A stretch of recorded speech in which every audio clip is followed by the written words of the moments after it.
咱看到遮侪民众写批哦，但是其中有一个用手写的，伊内底讲啊，张文咧读册甲做兵拢受到欺负，伊可能无法度承受这压力，造成犯案的结果。这老名你会咱看到，伊讲伊是张文的亲阿兄啦。不过这内容是毋是伊亲阿兄所写的呢？无法度证实。 张文伫咧台北车头内嘅烟雾弹当作美了，犯案的过程心内无任何丢毒，这一遍随机攻击的比局，互社会各界拢着亲惊。 民众甲台北车头变作灰海，都一束花签名写是张嫌的哥哥。虽然歹确认身份，不过两大爷写字，写讲因为看到伊妈妈大爱和包容，感觉真感动，所以专工唱白献花。批内底个写讲家家有本，歹念的经，出国爱面对艰险的社会，亲像读册做工课做兵，去有人欺负，但是有人会挡未掉再去做戆代志。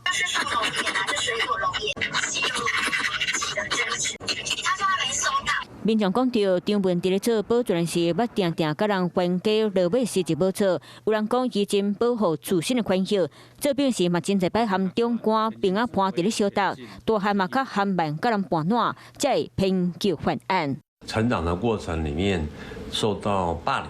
那其实都很容易产生负面的情绪，处理的模式不恰当的话，那确实有可能反过来讲，想要向社会讨一个公道。犯事是大汉的过程，定定互人欺负，才做人孤独。根据了解，伊和亲情朋友无伫咧往来，平板电脑内底的联络钱嘛，敢若厝头家和中人用网络除了是误录，剩的拢是找犯案的工具，地址搁订房间的网站，地图嘛出现三角作案的。 地带，无着拢是为着随机攻击机会。社会有疏离感，可能会觉得周遭是不是对他不利，所以他赶快要躲起来。那甚至有时候会有先下手为强。是因为环境的影响，或者是个性生成安尼，才无法度甲人拦。警察会继续追查伊犯案的动机。 Hello， 我是易景，想要抢先掌握最及时的新闻资讯吗？赶快订阅、按赞、开启小铃铛，锁定华视新闻的 YouTube 频道。